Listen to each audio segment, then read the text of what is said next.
Hello dear students, मैं doctor Avinash आज की ऑनलाइन क्लास में आप सभी लोगों का स्वागत करता हूं।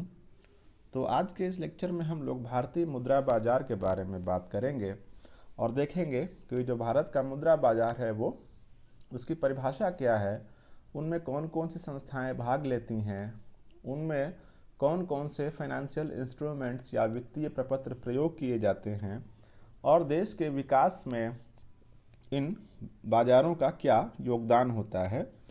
तो शुरू में हम मुद्रा बाजार की परिभाषा को समझने की कोशिश करते हैं। तो एक ऐसा बाजार जहां अल्पकालीन धनराशियों का क्रय विक्रय होता है उसको मुद्रा बाजार कहा जाता है। रिजर्व बैंक के अनुसार यह मौद्रिक परिसंपत्तियों के अल्पकालिक सौदों का केंद्र होता है। यदि संक्षेप में हम कहें तो मुद्रा बाजार वह केंद्र है जहां पर अल्पकालीन मुद्रा संपत्तियां खरीदी और बेची जाती हैं। तो इसको आप ऐसे समझें कि यह एक प्रकार का बाजार होता है जो अल्पकालीन फंड्स की आवश्यकता को पूरा करता है। अब देखते हैं कि मुद्रा बाजार के कार्य कौन कौन से हैं। तो इसका सबसे पहला कार्य होता है निधियां या कोष या फंड्स उपलब्ध कराना। तो मुद्रा बाजार व्यवसायियों, निजी संस्थाओं व सरकारों को अल्पकालिक निधियां उपलब्ध कराकर देश के आंतरिक और बाह्य वाणिज्य, उद्योग व व्यापार के विकास में सहायक होती हैं।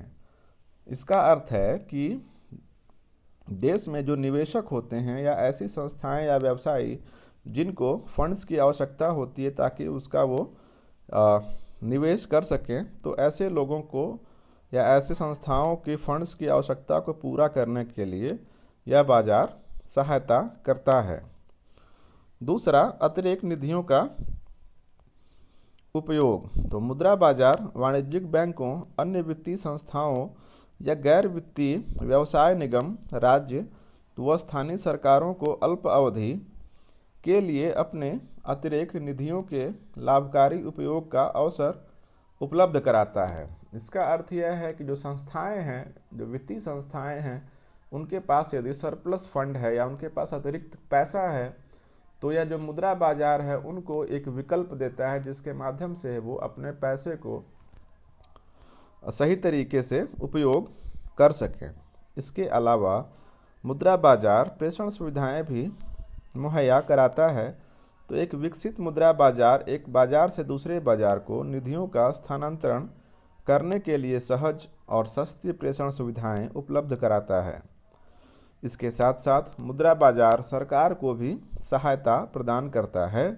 मुद्रा बाजार सरकार को ट्रेजरी बिलों के आधार पर कम ब्याज दर पर अल्पकालिक निधियां उधार के रूप में उपलब्ध कराने में सहायक होता है। मतलब कि जब सरकार को पैसे की आवश्यकता पड़ती है तो वह अपने अल्पकालिक पैसे की आवश्यकताओं को पूरा करने के लिए मुद्रा बाजार से पैसे का इंतजाम करती है। इसके अलावा मुद्रा बाजार मौद्रिक नीति में भी सहायक होता है। तो मौद्रिक नीति हम जब आरबीआई पढ़ेंगे तब उसके अंतर्गत हम बहुत विस्तार से समझेंगे कि मौद्रिक नीति क्या होती है और उसके अंतर्गत कौन कौन से उपकरणों को प्रयोग में लाया जाता है। तो एक विकसित मुद्रा बाजार की सहायता से देश का केंद्रीय बैंक बैंकिंग प्रणाली को अपने उपकरणों से नियंत्रित करता है। इसके अलावा मुद्रा बाजार निधियों की मांग और पूर्ति में संतुलन स्थापित करता है और इसके साथ साथ तरलता और सुरक्षा को भी प्रोत्साहित करता है। तो यदि हम संक्षेप में कहें तो यह बाजार बचत और निवेश दोनों को प्रोत्साहित करता है ताकि देश में आर्थिक जो प्रगति हो बहुत ही तीव्र गति से हो। अब समझते हैं कि मुद्रा बाजार का ढांचा भारत में कैसा है। तो इसके दृष्टिकोण से भारतीय मुद्रा बाजार में वित्तीय संस्थाएं और वित्तीय प्रपत्र शामिल किए जाते हैं।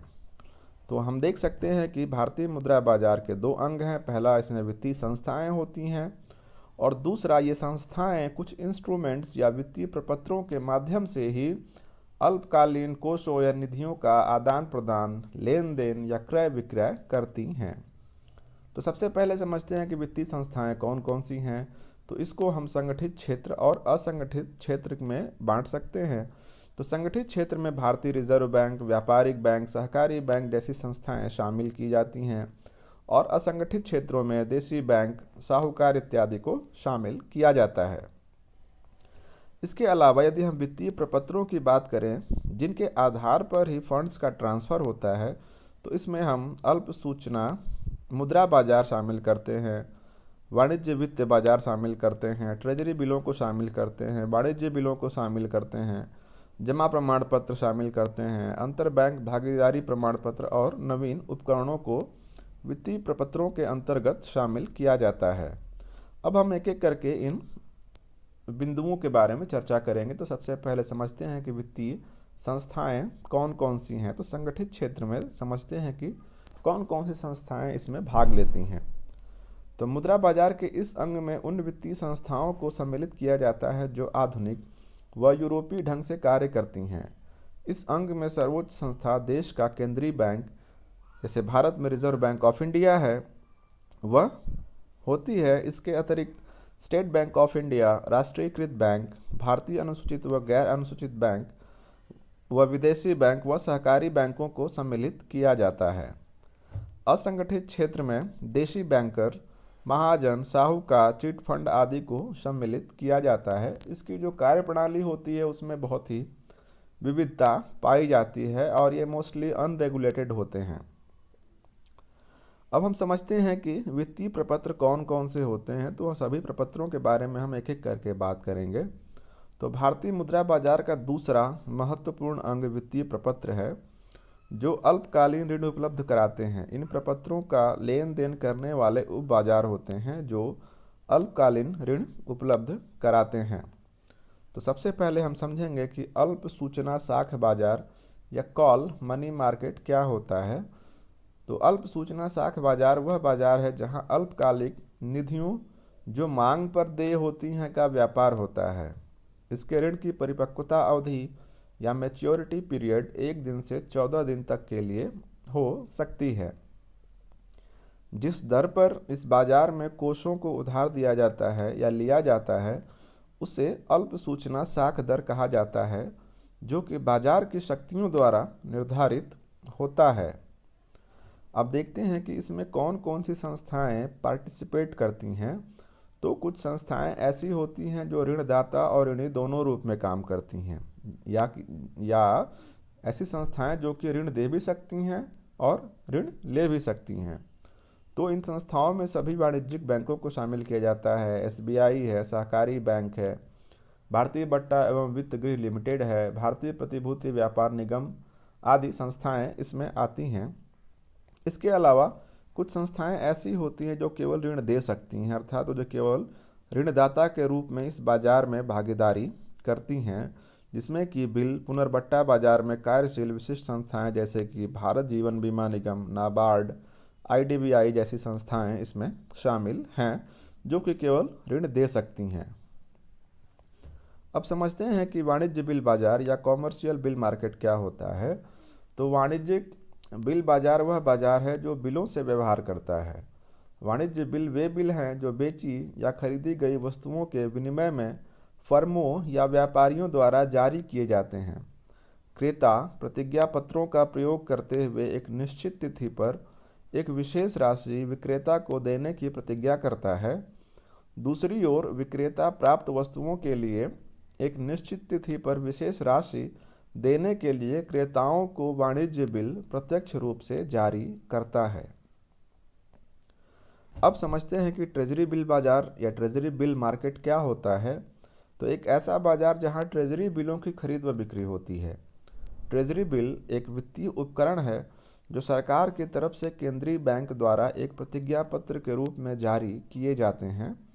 ये अपने अंकित मूल्य से कम मूल्य पर जारी किए जाते हैं, परंतु परिपक्वता अवधि पर अंकित मूल्य के बराबर भुगतान किया जाता है। ये बिल 3 प्रकार के होते हैं। पहला 91 दिवसीय, दूसरा 12 दिवसीय, तीसरा 364 दिवसीय। और अब देखते हैं कि ट्रेजरी बिलों के बाजार में कौन कौन सी संस्थाएं भाग लेती हैं। तो इसमें आरबीआई, एसबीआई, वाणिज्यिक बैंक, राज्य सरकार व अन्य स्वीकृत संस्थान जैसे IDBI, नाबार्ड, LIC, UTI जैसी संस्थाएं हैं। इसके अलावा वित्तीय निगम और सामान्य जनता इसमें पार्टिसिपेट करती है। तो इसका अर्थ है कि जब सरकार को अपने आवश्यकता हेतु जब धन की आवश्यकता पड़ती है तो ट्रेजरी बिल बाजार से ही वो विभिन्न माध्यमों से पैसा इकट्ठा करती है। तो आज के लेक्चर में बस इतना ही। जल्दी ही मिलेंगे आपसे एक नए लेक्चर के साथ। Thank you.